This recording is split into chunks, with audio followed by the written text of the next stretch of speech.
15.1 परिचय। सिख धर्म भारत का एक प्रमुख धर्म है। इसकी शुरुआत भारतीय धरती पर इसके पहले संत गुरु नानक देव जी की शिक्षाओं से हुई। सिख धर्म पहले गुरु नानक देव जी से लेकर 10वें गुरु गोविंद सिंह जी तक महत्वपूर्ण बदलावों से गुजरा है। इस दौरान सिख धर्म के बारे में महत्वपूर्ण मान्यताएं और विचार विकसित हुए। हम सिख इतिहास के इस काल के बारे में विस्तार से जानेंगे। इसके अतिरिक्त हम यह पता लगाएंगे कि सिख समुदाय ने आधुनिक समाज की चुनौतियों को कैसे अपनाया है। धर्म के समाजशास्त्र में एक महत्वपूर्ण प्रश्न यह है कि लोग, जिनमें सिख या अन्य धर्मों के अनुयायी भी शामिल हैं, समकालीन चुनौतियों का जवाब कैसे देते हैं। प्रमुख शास्त्रीय और समकालीन समाजशास्त्रियों ने विभिन्न धार्मिक समूहों के लिए इन प्रश्नों को संबोधित किया है। इस संदर्भ में हम धार्मिक और जातीय पहचान की व्यापक अवधारणा और यह समकालीन चुनौतियों से कैसे संबंधित है, इस पर भी चर्चा करेंगे। 15.2 सिख समुदाय। सिख समुदाय भारत की आबादी का 2% से थोड़ा कम है। जबकि सिख पूरे भारत में पाए जाते हैं, एक बड़ा हिस्सा पंजाब राज्य में रहता है। हालांकि सिख धर्म की उत्पत्ति भारत में हुई, सिख यूरोपीय देशों, संयुक्त राज्य अमेरिका और कनाडा सहित दुनिया भर में पाए जा सकते हैं। फिर भी सिखों और उनके मूल स्थान पंजाब के बीच एक मजबूत संबंध है। यह संबंध इतना मजबूत है कि सिखों को कभी-कभी पंजाबी भी कहा जाता है। अधिकांश सिख पंजाबी को अपनी मातृभाषा मानते हैं। पंजाबीत के विचार को कुछ संदर्भों में विभिन्न सांस्कृतिक समूहों में महत्व मिला है। इसके अतिरिक्त लगभग हर सिख अपने गुरुओं, गुरु ग्रंथ साहिब और अकाल तख्त की धार्मिक शिक्षाओं को अपने आध्यात्मिक मार्गदर्शक के रूप में देखता है। हम सिखों को उनके विशिष्ट पहनावे से आसानी से पहचान सकते हैं, जैसे पुरुषों के लिए पगड़ी और महिलाओं के लिए सलवार कुर्ता। वे आम तौर पर अपनी कलाई के चारों ओर कड़ा भी पहनते हैं। हालांकि ये भौतिक विशेषताएं महत्वपूर्ण हैं, यहाँ हमारा ध्यान गहन प्रश्नों पर है। विशेष रूप से हम यह समझना चाहते हैं कि सिख कौन है और सिख समुदाय की अद्वितीय सांस्कृतिक पहचान का पता लगाना चाहते हैं। हम धार्मिक ग्रंथों और विद्वानों द्वारा किए गए शोध से अंतर्दृष्टि प्राप्त करते हुए इन सवालों पर विस्तार से विचार करेंगे। बॉक्स 15.1 सिख धर्म क्या है? सिख धर्म क्या है पुस्तक में W. वारा मैक्लियोड 1999 एक सिख सज्जन से सिख धर्म को परिभाषित करने के लिए कहा गया था। सज्जन ने एक सरल लेकिन गहन उत्तर देते हुए कहा कि सिख धर्म को ईश्वर के पितृत्व और मनुष्य के भाईचारे के रूप में परिभाषित किया जा सकता है। यह व्याख्या सिख परंपरा में निहित है, जो आदिग्रंथ में गुरु नानक देव की शिक्षाओं से मिलती है। गुरु नानक देव ने नाम, ईश्वर का प्रतिनिधित्व करने वाला दिव्य नाम, दान, अपनी कमाई को दूसरों के साथ साझा करना और इंसान शुद्ध जीवन के लिए प्रयास करना के महत्व पर जोर दिया। 15.3 गुरु नानक की शिक्षाएं। गुरु नानक देव की शिक्षाओं का सारांश काहन सिंह ने अपने विश्वकोश गुरुस्पद रत्नाकर महानकोश में किया है। ये दिशानिर्देश सिख धर्म के व्यक्तिगत और सामूहिक दोनों पहलुओं को कवर करते हैं। व्यक्तियों के लिए आए दिव्य नाम पर ध्यान के माध्यम से भगवान वाहिगुरु के साथ रहस्यमय मिलन की तलाश करें। 2 प्रतिदिन पवित्र ग्रंथ गुरबानी पढ़ें और उसकी शिक्षाओं पर विचार करें। 3 जाति या नस्ल की परवाह किए बिना सभी लोगों के साथ भाई जैसा व्यवहार करें, प्यार दिखाएं और पुरस्कार की उम्मीद किए बिना सेवाएं प्रदान करें। 4 सामान्य जीवन जीते हुए धर्म के लाभों को अपनाएं। छुआछूत, जादू, मूर्ति पूजा जैसे अंधविश्वासों को अस्वीकार करें और केवल गुरु की शिक्षाओं का पालन करें। निगमों के लिए एकता के साथ सिख आचार संहिता राहित का पालन करें।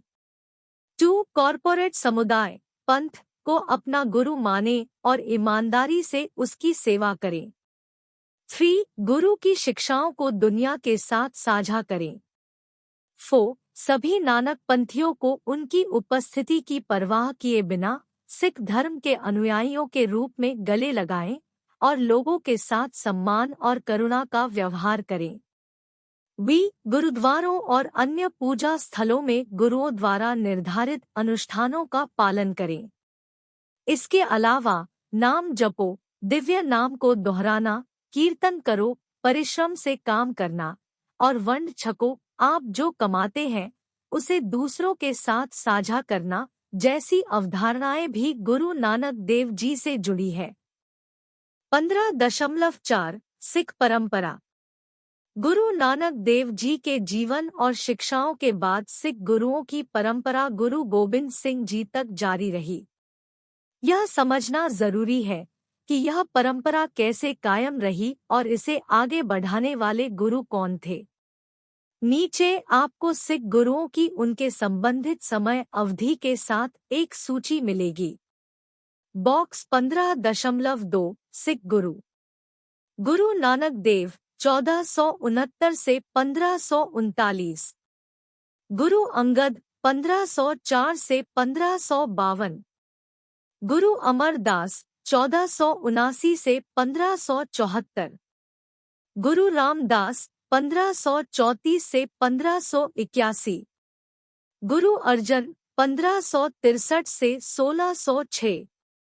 गुरु हरगोबिंद 1595 से 1644। गुरु हरि राय 1630 से 1661। गुरु हरि कृष्ण 1656 से 1664। गुरु तेग बहादुर 1621 से 1675। गुरु गोबिंद सिंह 1666 से 1708। सिख गुरु परंपरा की शुरुआत गुरु नानक देव से हुई और इस परंपरा का अध्ययन करने वाले विद्वानों ने उन्हें बहुत महत्व दिया है। गुरु नानक देव ने धार्मिक विचार और मार्गदर्शन की एक नई परंपरा स्थापित करके महत्वपूर्ण योगदान दिया। इसलिए शुरुआत से ही सिख धर्म के बारे में सीखना आवश्यक है, जिसका अर्थ है इसके पहले गुरु नानक देव जी के जीवन और योगदान को समझना। निम्नलिखित अनुभाग में हम गुरु नानक देव जी के जीवन के कुछ प्रमुख पहलुओं और सिख धर्म में उनके योगदान का पता लगाएंगे। क्रिया और चिंतन 15.1 कुछ सिख लड़के लड़कियों से बात करें। उनसे पूछें कि वे सिख धर्म के कितने गुरुओं को याद कर सकते हैं। अपने निष्कर्ष नोट करें। शीर्षक सिख गुरु एक सामूहिक स्मृति। परिचय। इंदिरा गांधी राष्ट्रीय मुक्त विश्वविद्यालय इग्नू के एक छात्र के रूप में मुझे सिख लड़कों और लड़कियों से बातचीत करके सिख धर्म के बारे में उनके ज्ञान और उन्हें याद रखने वाले सिख गुरुओं की संख्या के बारे में जानने का काम सौंपा गया था। सिख धर्म एक अनोखा और जीवंत धर्म है जिसकी उत्पत्ति 15वीं शताब्दी में भारतीय उपमहाद्वीप में हुई थी। इसकी विशेषता इसकी विशिष्ट मान्यताएं, प्रथाएं और सिख गुरुओं का सम्मान है। 10 सिख गुरु हुए हैं जिन्होंने सिख धर्म को आकार देने में महत्वपूर्ण भूमिका निभाई है। इस कार्रवाई और प्रतिबिंब कार्य का उद्देश्य युवा पीढ़ी के बीच सिख धर्म के बारे में जागरूकता और ज्ञान के बारे में जानकारी प्राप्त करना है। कार्यप्रणाली।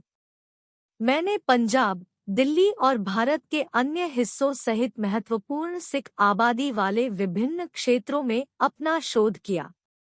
डेटा एकत्र करने के लिए मैंने एक मिश्रित पद्धति दृष्टिकोण अपनाया जिसमें संरचित साक्षात्कार और खुली बातचीत दोनों शामिल थे। इससे मुझे प्रतिभागियों के सिख गुरुओं के बारे में ज्ञान और सिख धर्म के बारे में उनके विचारों और भावनाओं के बारे में गहरी समझ हासिल करने में मदद मिली। जांच परिणाम। 10 सिख गुरुओं के बारे में जागरूकता।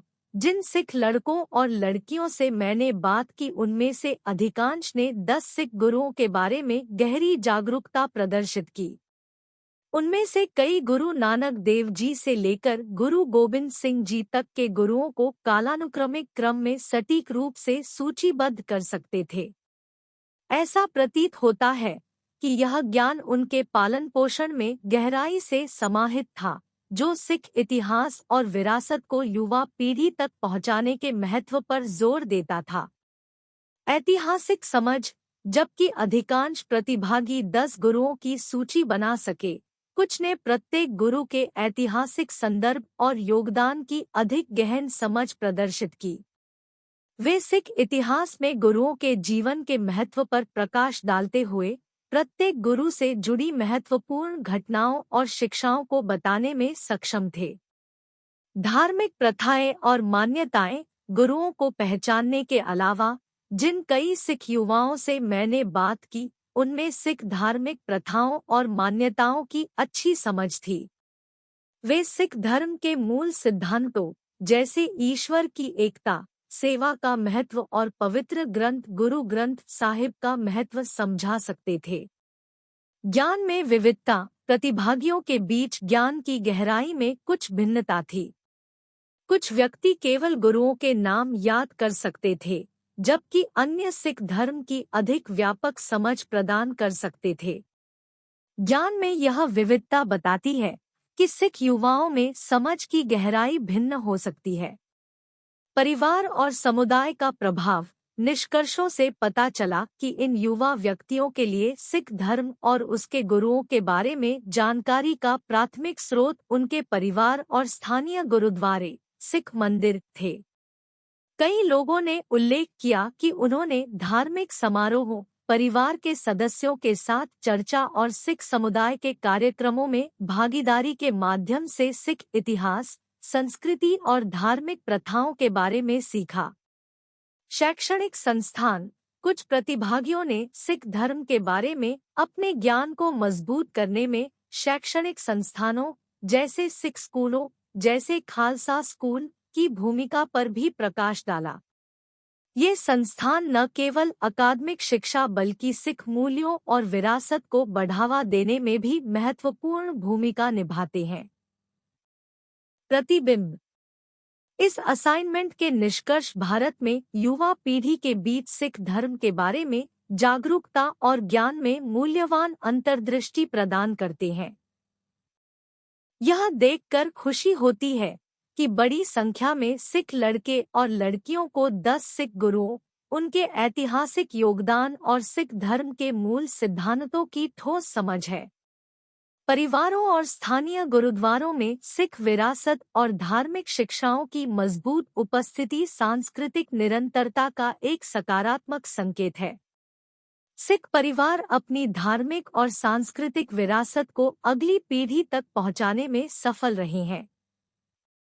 यह सिख परंपराओं के संरक्षण में मजबूत सामुदायिक संबंधों और धार्मिक संस्थानों के महत्व को रेखांकित करता है। हालांकि इसमें सुधार की गुंजाइश है। सभी सिख युवाओं के पास ज्ञान का स्तर समान नहीं है और ऐसे भी हो सकते हैं जिनके पास सिख धर्म की गहरी समझ की कमी है। इसे संबोधित करने के लिए परिवारों और शैक्षणिक संस्थानों दोनों में अधिक व्यापक धार्मिक शिक्षा कार्यक्रम हो सकते हैं। ये कार्यक्रम सिख धर्म के ऐतिहासिक संदर्भ, गुरुओं की शिक्षाओं और सिख पहचान के महत्व पर ध्यान केंद्रित कर सकते हैं। इसके अलावा सिख युवाओं को उनके विश्वास के बारे में जानने और सवाल पूछने के लिए प्रोत्साहित करना आवश्यक है। खुले संवाद और विचार विमर्श से सिख धर्म और समकालीन दुनिया में इसकी प्रासंगिकता की अधिक गहन समझ पैदा हो सकती है। इसके अतिरिक्त युवा सिखों को शामिल करने और शिक्षित करने के लिए डिजिटल प्लेटफॉर्म और प्रौद्योगिकी का उपयोग करना आज की परस्पर जुड़ी दुनिया में फायदेमंद हो सकता है। निष्कर्ष। अंत में सिख लड़कों और लड़कियों के साथ मेरी बातचीत से सिख धर्म और उसके 10 गुरुओं के बारे में पर्याप्त जागरूकता का पता चला, जो दर्शाता है कि सिख समुदाय अपनी समृद्ध विरासत और परंपराओं को आगे बढ़ाने में सफल रहा है। हालांकि युवा पीढ़ी के बीच सिख धर्म की समझ को गहरा करने के लिए हमेशा सुधार की गुंजाइश रहती है। यह कार्रवाई और प्रतिबिंब असाइनमेंट युवाओं के बीच सिख संस्कृति और मूल्यों को संरक्षित और बढ़ावा देने में परिवारों, समुदायों और शैक्षणिक संस्थानों के सामूहिक प्रयासों के महत्व को रेखांकित करता है। बाबा गुरु नानक देव जी, जैसा कि वे आज सिख अनुयायियों के बीच जाने जाते हैं, ने अपना जीवन पूरी तरह से उन विचारों और कार्यों को बढ़ावा देने के लिए समर्पित कर दिया जिन्हें वे महत्वपूर्ण मानते थे। सिख धर्म को आगे बढ़ाते हुए गुरु नानक देव जी ने विभिन्न महत्वपूर्ण स्थानों की यात्रा की, विभिन्न धर्मों के विद्वानों के साथ बातचीत की और लोगों और घटनाओं के बारे में उल्लेखनीय समझ का प्रदर्शन किया। इस बौद्धिक यात्रा के दौरान उनका सामना ऐसे व्यक्तियों से हुआ जिन्होंने बाद में गुरु नानक देव जी के जीवन और कार्यों पर अपने दृष्टिकोण साझा किए। ये वृत्तांत, जिन्हें सिख परंपरा में जन्मसाखी के नाम से जाना जाता है, दूसरों की कहानियों के माध्यम से उनके बारे में सीखने के अप्रत्यक्ष साधन के रूप में काम करते हैं। Box number 15.3 जन्मसखियाँ। गुरु नानक देव जी के साथ विशिष्ट संबंध रखने वाले कई व्यक्तियों ने अपने अद्वितीय दृष्टिकोण के माध्यम से उनके जीवन में अंतर्दृष्टि प्रदान की है। इन योगदानों को सिख परंपरा में जन्मसाखियों के रूप में जाना जाता है। गुरु नानक देव जी के जीवन से संबंधित कम से कम 3 ऐसी जन्मसाखियां उपलब्ध हैं। गुरु नानक देव जी के जीवन और कार्यों को पकड़ने का प्रयास निम्नलिखित के योगदान पर आधारित है। भाई गुरदास 2 पुरातन जन्मसाखियाँ और 3 मेहरबन जन्मसाखी।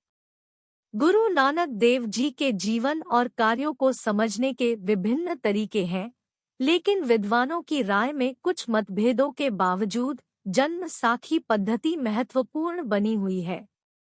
इन जन्म साखियों के विश्लेषण से उनके जीवन और कार्यों के महत्वपूर्ण पहलू सामने आते हैं। इन साखियों के अनुसार गुरु नानक देव जी ने त्योहारों के दौरान विभिन्न धार्मिक स्थानों का दौरा किया। उनका वर्णन माउंट सुमेरु, मक्का, मदीना और बागबाद का दौरा करने के रूप में किया गया है। इन यात्राओं के दौरान वह धार्मिक बहसों में लगे रहे और हर बार उन्होंने सफलतापूर्वक अपने दृष्टिकोण का बचाव किया। ऐसे ही एक प्रवचन में उन्होंने बताया कि जब हिंदू राम का जिक्र करते हैं और मुसलमान रहीम का, तो वे वास्तव में एक ही भगवान के बारे में बात कर रहे होते हैं। करतारपुर, अचल बटाला और मुल्तान की उनकी यात्राएं उन घटनाओं से जुड़ी हैं जहां उन्होंने चमत्कार किए थे।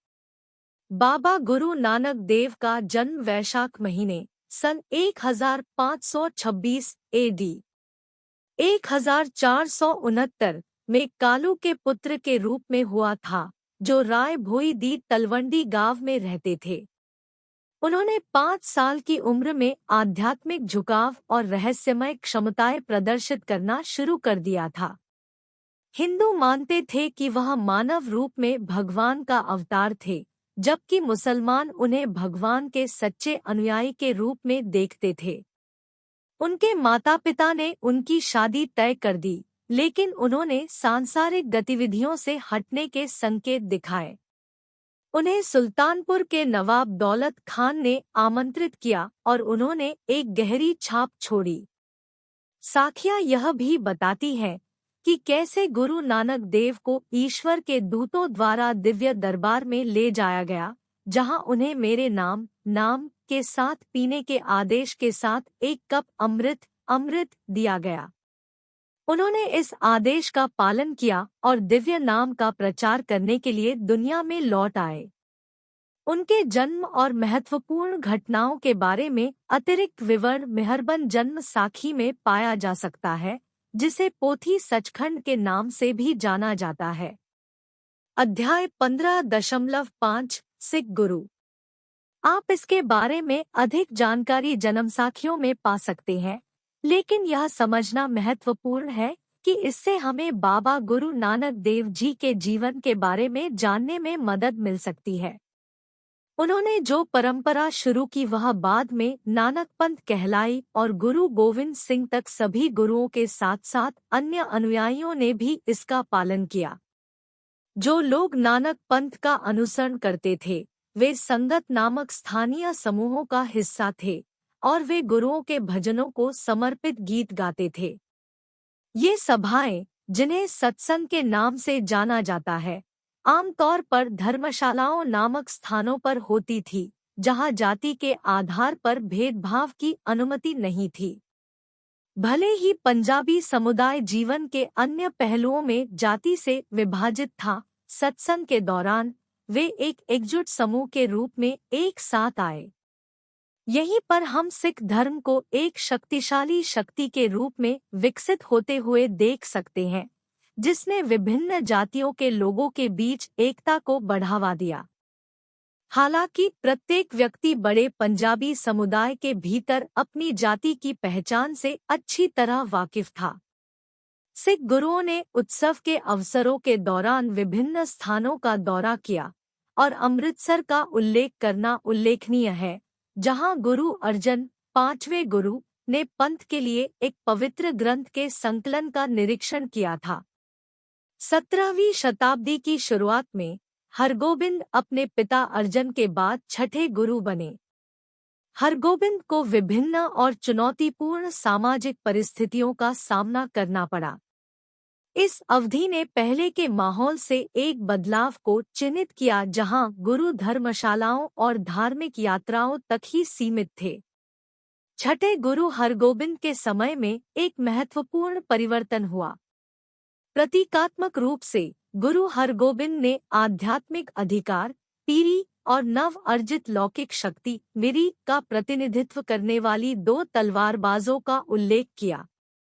इस संयोजन के कारण अमृतसर में हरमंदिर साहिब स्वर्ण मंदिर के सामने अकाल तख्त का निर्माण हुआ, जो सिख पंथ के भीतर एक परिवर्तन का प्रतीक था। कुछ विद्वान जैसे W.H. मैक्लियोड ने इस उग्रवादी परंपरा को मौजूदा जाट संस्कृति से जोड़ा, लेकिन बाद में जगजीत सिंह जैसे विद्वानों ने इस दृष्टिकोण का खंडन किया। 17वीं शताब्दी के मध्य वर्षों के दौरान बहुत कम उल्लेखनीय घटनाएं घटीं और ऐसा लगा कि सिख परंपरा अपने धार्मिक गौरव के शुरुआती दिनों में वापस लौट सकती है। हालांकि इस दौरान एक महत्वपूर्ण घटना घटी। बॉक्स 15.4 गुरु तेग बहादुर का बलिदान। 1664 से 75 के बीच 9वें गुरु तेग बहादुर को एक कठिन समय का सामना करना पड़ा और उन्होंने मुगल शासकों के हाथों स्वेच्छा से अपने जीवन का बलिदान दिया, यह आशा करते हुए कि बहादुर व्यक्ति मुगल अत्याचार के खिलाफ उठ खड़े होंगे। इसी तरह के भाग्य के डर से कुछ सिखों ने चुप रहना चुना। हालांकि अगले गुरु गोबिंद सिंह ने इस कायरता का कड़ा विरोध किया। उन्होंने सिखों के लिए जहां भी वे मौजूद थे उन्हें मान्यता देने के तरीके प्रस्तावित किए, प्रतीकात्मक रूप से उनके हाथों में और पंथ की आत्मा में स्टील के उपयोग का सुझाव दिया।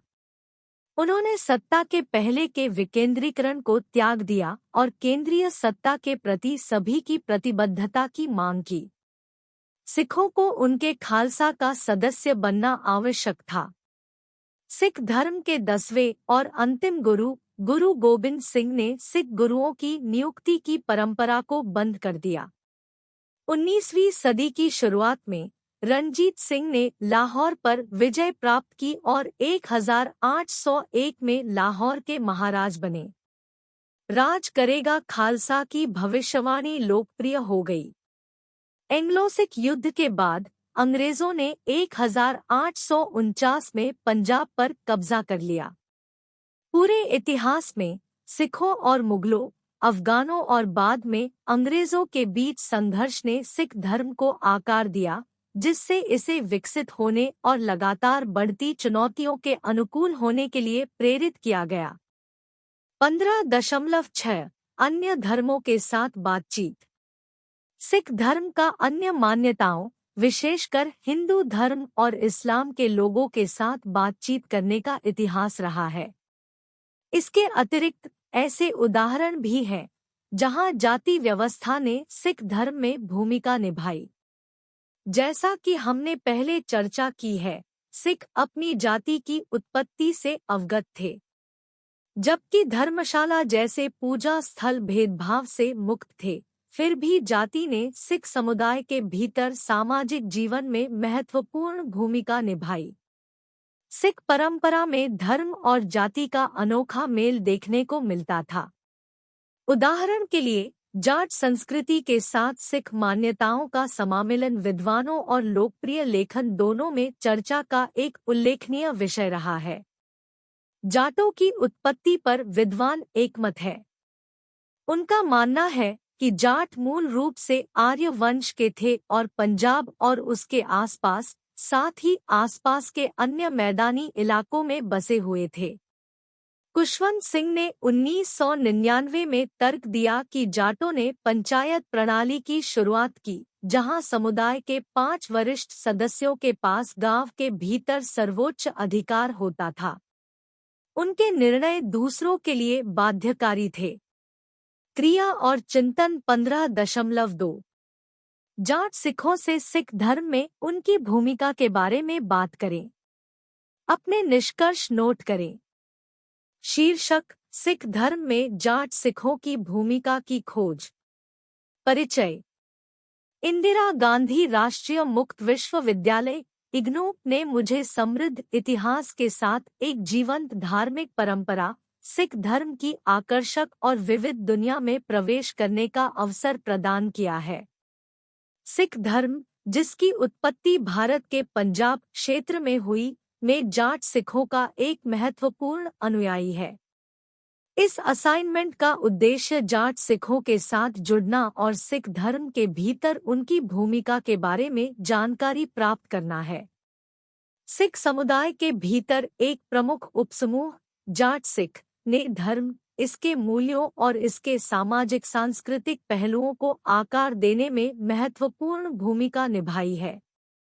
यह निबंध जाट सिखों के साथ बातचीत से मेरे निष्कर्षों को प्रस्तुत करेगा, सिख धर्म के भीतर उनके योगदान और दृष्टिकोण पर प्रकाश डालेगा। ऐतिहासिक महत्व: सिख धर्म में जाट सिखों की भूमिका को समझने के लिए ऐतिहासिक पृष्ठभूमि को स्वीकार करना आवश्यक है। मुख्य रूप से कृषि पृष्ठभूमि से आने वाले जाट सिखों का पूरे इतिहास में सिख धर्म पर गहरा प्रभाव रहा है।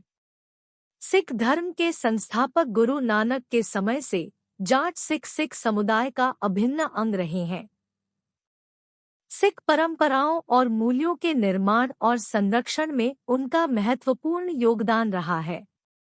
समावेशी सामुदायिक भवन: सिख धर्म में जाट सिखों की भूमिका का एक प्रमुख पहलू सामुदायिक निर्माण और समावेशन के प्रति उनकी प्रतिबद्धता है। सिख धर्म अपनी स्थापना से ही समानता का समर्थक रहा है और जाट सिखों ने इस सिद्धांत को दृढ़ता से बरकरार रखा है।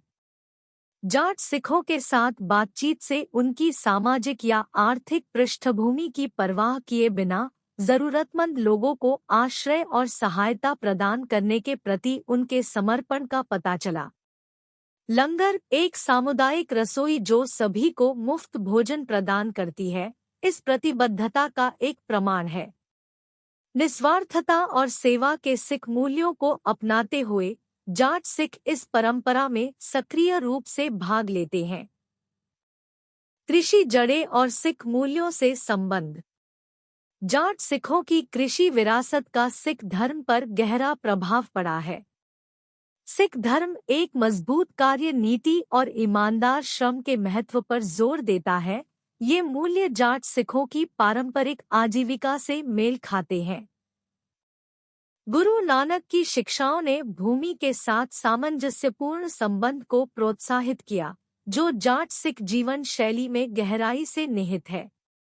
कई जाट सिख खेतों पर काम करना जारी रखते हैं और इन मूल्यों को बनाए रखते हैं, जिससे उनके धर्म की जड़ों से जुड़ाव मजबूत होता है। मार्शल परंपरा। सिख धर्म के भीतर मार्शल परंपरा को जाट सिखों द्वारा महत्वपूर्ण रूप से आकार दिया गया है। ऐतिहासिक रूप से जाट सिखों ने सिख धर्म की रक्षा में महत्वपूर्ण भूमिका निभाई, खासकर उत्पीड़न और बाहरी खतरों के दौरान। यह मार्शल भावना सिख पहचान के साथ गहराई से जुड़ी हुई है। जाट सिखों के साथ बातचीत इस विरासत पर उनके गौरव को दर्शाती है, क्योंकि उनमें से कई सशस्त्र बलों में सेवा करना जारी रखते हैं और विपरीत परिस्थितियों में आत्मरक्षा के प्रति प्रतिबद्धता बनाए रखते हैं। राजनीतिक व्यस्तता। जाट सिखों ने राजनीतिक क्षेत्र में भी अपनी पहचान बनाई है। सिख धर्म के इतिहास में सबसे प्रभावशाली नेताओं में से कुछ जाट सिख रहे हैं। उन्होंने क्षेत्रीय और राष्ट्रीय दोनों स्तरों पर सिख समुदाय के अधिकारों और हितों की वकालत की है। राजनीतिक सक्रियता और वकालत में उनकी भागीदारी सिखों के सामने आने वाले मुद्दों को संबोधित करने और उनकी आवाज को सुनने को सुनिश्चित करने में महत्वपूर्ण रही है। लैंगिक समानता। लिंग समानता पर सिख धर्म का जोर एक और क्षेत्र है जहां जाट सिखों ने महत्वपूर्ण भूमिका निभाई है। यह आस्था पुरुषों और महिलाओं के लिए समान अधिकारों की वकालत करती है और जाट सिख महिलाएं धार्मिक और सामुदायिक जीवन में सक्रिय भागीदार हैं। लैंगिक समानता के प्रति इस प्रतिबद्धता का उदाहरण गुरुद्वारा प्रबंधन, धार्मिक समारोहों और सामुदायिक सेवा में जाट सिख महिलाओं की सक्रिय भागीदारी से मिलता है। चुनौतियां और भविष्य की दिशाएं। सिख धर्म में उनके महत्वपूर्ण योगदान के बावजूद अन्य समुदायों की तरह जाट सिखों को भी आधुनिक युग में चुनौतियों का सामना करना पड़ता है। आर्थिक दबाव, शहरीकरण और बदलती सामाजिक गतिशीलता ने कुछ जाट सिखों को अपनी पारंपरिक कृषि आजीविका से दूर जाने के लिए प्रेरित किया है। इस परिवर्तन ने सिख मूल्यों और उनकी कृषि विरासत के बीच मजबूत संबंध को संरक्षित करने के बारे में चिंताएं बढ़ा दी हैं। इसके अतिरिक्त सिख धर्म के मार्शल और शांतिपूर्ण पहलुओं के बीच संतुलन बनाए रखना एक चुनौती बनी हुई है। मार्शल इतिहास, हालांकि गर्व का स्रोत है, कभी-कभी तनाव और गलतफहमी में योगदान दे सकता है, खासकर तेजी से बदलते वैश्विक संदर्भ में। निष्कर्ष। सिख धर्म में जाट सिखों की भूमिका बहुआयामी और गहन है। वे ऐतिहासिक रूप से सिख मूल्यों की रीढ़ रहे हैं, जिन्होंने समुदाय निर्माण, कृषि, मार्शल परंपराओं, राजनीतिक नेतृत्व और लैंगिक समानता में महत्वपूर्ण योगदान दिया है। समानता और निस्वार्थ सेवा जैसे सिख सिद्धांतों के प्रति उनकी प्रतिबद्धता, सिख जीवन के धार्मिक और सामाजिक पहलुओं में उनकी निरंतर भागीदारी से स्पष्ट होती है। एक इग्नू छात्र के रूप में इस अन्वेषण ने सिख समुदाय के भीतर संस्कृति, धर्म और परंपरा के बीच गतिशील अंतर्संबंध में मूल्यवान अंतर्दृष्टि प्रदान की है। जाट सिख अपनी अनूठी पृष्ठभूमि और अनुभवों के साथ सिख धर्म की जीवंत टेपेस्ट्री को आकार देने और संरक्षित करने में एक आवश्यक शक्ति बने हुए हैं। इस समुदाय के व्यक्तियों के साथ बातचीत के माध्यम से हम भविष्य के लिए उनके योगदान, चिंताओं और आकांक्षाओं को बेहतर ढंग से समझ सकते हैं। प्रत्येक जाट गांव एक छोटे स्वतंत्र समुदाय की तरह था और जाटों के बीच काफी समानता थी, जो आमतौर पर एक दूसरे से संबंधित थे। हालांकि जाटों और अन्य जाति समूहों के बीच कुछ असमानता ध्यान देने योग्य थी। जाट अपनी स्वतंत्रता और समानता को महत्व देते थे, जो उन्हें ब्राह्मणवादी हिंदू धर्म से अलग बनाता था। ऊंची जाति के हिंदुओं द्वारा हे दृष्टि से देखे जाने के बावजूद जाटों ने अपना स्तर कम नहीं किया या ब्राह्मणों और क्षत्रियों की स्थिति में सुधार नहीं किया। जाटों को जन्मजात श्रमिक और योद्धा माना जाता था। आक्रमण की स्थिति में वे अपने गांवों से भागे नहीं और यदि बाहरी लोगों ने उनकी महिलाओं को नुकसान पहुंचाया तो बदला लेने की कोशिश की। पंजाबी जाट अक्सर चुनौतीपूर्ण परिस्थितियों में अपनी जान जोखिम में डालने को तैयार रहते थे। जाटों और सिख समुदाय के बीच यह संबंध महत्वपूर्ण हो गया क्योंकि जाटों ने सिख उग्रवाद में महत्वपूर्ण भूमिका निभाई थी। यह सिख धर्म में आध्यात्मिक और लौकिक पहलुओं, पीरी और मिरी, के अद्वितीय संयोजन की भी व्याख्या करता है। हालांकि यह ध्यान रखना महत्वपूर्ण है कि जाट सिख धर्म का प्रतिनिधित्व करने वाली एकमात्र जाति नहीं थे। उदाहरण के लिए रामगढ़िया सिख कारीगर जाति से थे, जो सिख समुदाय के भीतर एक महत्वपूर्ण वर्ग भी था। मार्शल पृष्ठभूमि पर आगे बढ़ते हुए सिख समुदाय एक ऐसे क्षेत्र में रहता था जहां वे अक्सर विभिन्न आक्रमणकारियों के साथ लड़ाई में लगे रहते थे। उन्होंने अफगान आक्रमणकारियों से मुकाबला करने के लिए विभिन्न रणनीतियों की कोशिश की, जिन्होंने एक महत्वपूर्ण खतरा उत्पन्न किया। अफगान आक्रमणकारी अहमद शाह अब्दाली ने कम से कम 9 आक्रमणों का नेतृत्व किया।